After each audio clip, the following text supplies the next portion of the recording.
Olá, olá, como vai você? Que bom te ver aqui mais uma vez. Eu tô legal, eu tô feliz com o meu nariz. Olá, olá, como vai você? Que bom te ver aqui mais uma vez. Tô bem à beça com minha cabeça.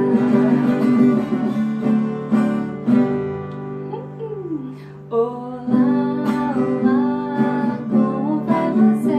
Que bom te ver aqui mais uma vez. Eu tô legal, eu vou sem brigar com minha barriga.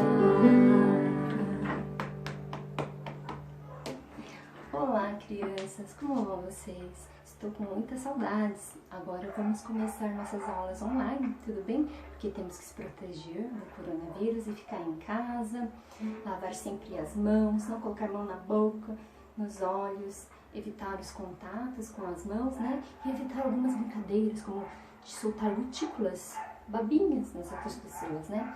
Então, a gente vai cantar aquela música lá daquela casinha, onde saem muitos sons. Só que dessa vez não vai sair a lagartixa, porque a gente não pode fazer aquele que saem gotículas.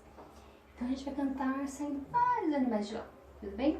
Depois a gente vai aprender a cantar algumas músicas diferentes, ou que vocês já conheçam. E essa agora o papai e a mamãe podem cantar junto também. Vamos lá?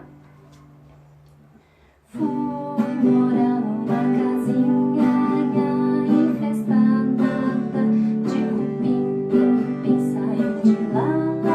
Uma princesinha olhou pra mim e fez assim, só de longe. Fui morar numa casinha enfestada de cupim, pim, saiu de lá. Um gatinho olhou pra mim e fez assim, miau, miau. E como é o som do seu gato? Oh, que legal! Agora vai sair de lá um cachorro.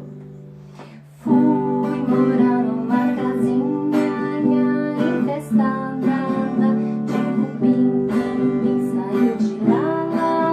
Um cachorro olhou pra mim, ele era muito grande, ele fez assim, ruf, ruf, ruf, ruf. E tinha um cachorro pequenininho que fazia au, au, au, au, au, au.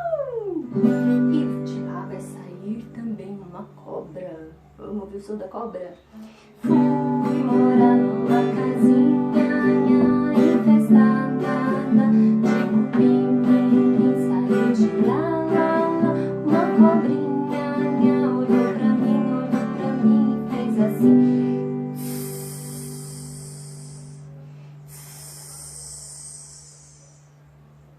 E vai sair de lá agora aquele bichinho que eu sei que vocês gostam de fazer. O lobo. Vamos lá. Fui morar numa casinha infestada de cupim, pim, saiu de lá. Um lobo olhou pra mim e fez assim. Au, au, au, au. Agora vai sair de lá uma galinha. Fui morar numa casinha infestada de cupim, pim, saiu de lá. Uma galinha olhou pra mim e fez assim, cocoricó, cocoricó. Isso aí, crianças, né? Nesses dias em casa vocês podem imaginar o som de vários animais e cantar essa musiquinha.